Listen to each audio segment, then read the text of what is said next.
Los funerales de la mamá grande, de Gabriel García Márquez. Es un libro de cuentos del Nobel colombiano que fue publicado en el año de 1962 en México, cuando Gabo todavía era un escritor sin gran reconocimiento. La estatura mítica de Gabriel García Márquez, el Nobel de Literatura de Colombia, como novelista, suele eclipsar su corpus cuentístico, amplio y rico, en el cual figuran valiosas claves exegéticas para una mejor aprehensión de sus novelas.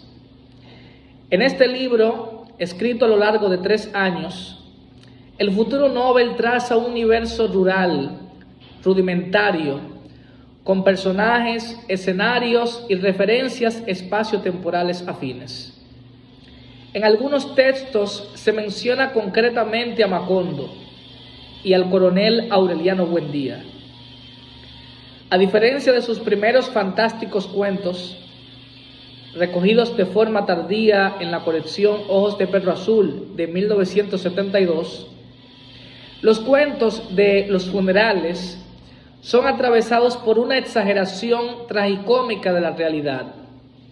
Tanto la intimidad familiar, la organización sociopolítica, la devoción religiosa, la cotidianidad con todas sus alegorías, se constituyen en hipérbole de lo anodino, lo que para otro observador serían acontecimientos sin trascendencia, son para García Márquez objetos de su atención creadora.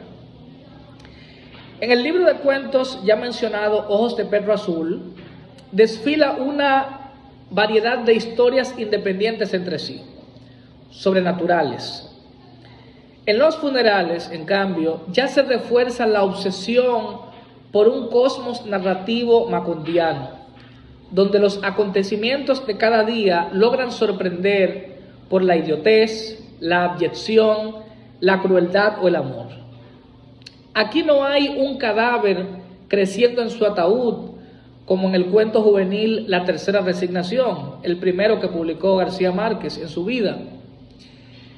Ni hay, como en 100 años de soledad, no hay una Remedios la Bella ascendiendo al cielo, pero sí está en Los Funerales la persuasiva y solo así verosímil irracionalidad de pueblos trastornados por una lluvia de pájaros muertos por el calor, o trastornados porque alguien se ha robado las únicas bolas de billar que hay en el pueblo, o un sumo pontífice viajando en góndola hasta el funeral de una matriarca que nadie creía mortal.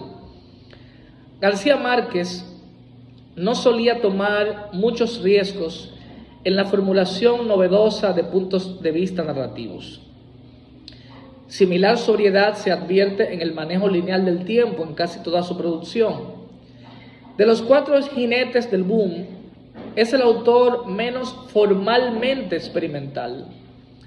Además de Memoria de mis putas tristes, su novela del 2004, contada en primera persona por un anciano pervertido, recuerdo siempre sus textos o en la voz deificada del narrador omnisciente o en la del cronista periodístico, como en Crónica de una muerte anunciada. En el cuento Los Funerales de la mamá grande, que da título al libro que nos ocupa, cuento considerado por algunos como una novela corta, de manera similar a la dualidad de El corazón de las tinieblas de Joseph Conrad o Los algarrobos también sueñan de Virgilio Díaz Grullón. En ese cuento aparece un testigo anónimo que se convierte en cronista para la posteridad. Especialmente en los cuentos de esta colección, como buen discípulo de Hemingway, Gabriel García Márquez se muestra desde muy joven como especialista en el uso de los diálogos, que aquí se me antojan incluso más abundantes que en otra de sus narraciones. Son diálogos absurdos, sencillos, convincentes, naturales, donde la gente habla más consigo misma que respondiendo al otro. En estos cuentos se nos aparecen rincones ignotos de una innombrable Colombia como un territorio donde la justicia se legitima desde los caudillismos mesiánicos de los terratenientes investidos de toda autoridad, bajo cuyo halo se arrastran las multitudes genuflexas, que olvidan su desgracia con botellas, peleas de gallos, supersticiones y lujuria.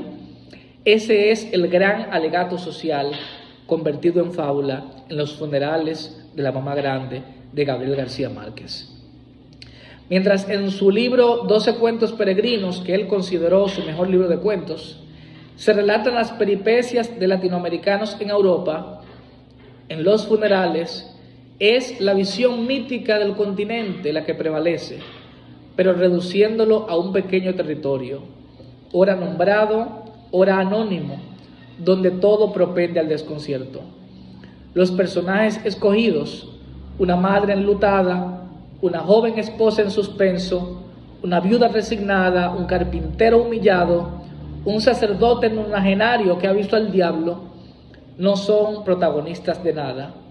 El protagonista es el pueblo de Macondo, entonces todavía en ciernes, donde la realidad es quebradiza, donde la gente se ha acostumbrado a ser ciega marioneta del destino, y en ese pueblo se desarrollaría después la novela más celebrada de América Latina, 100 años de soledad, la novela de todo lo que hemos sido, que aquí ya late como un preludio huracanado.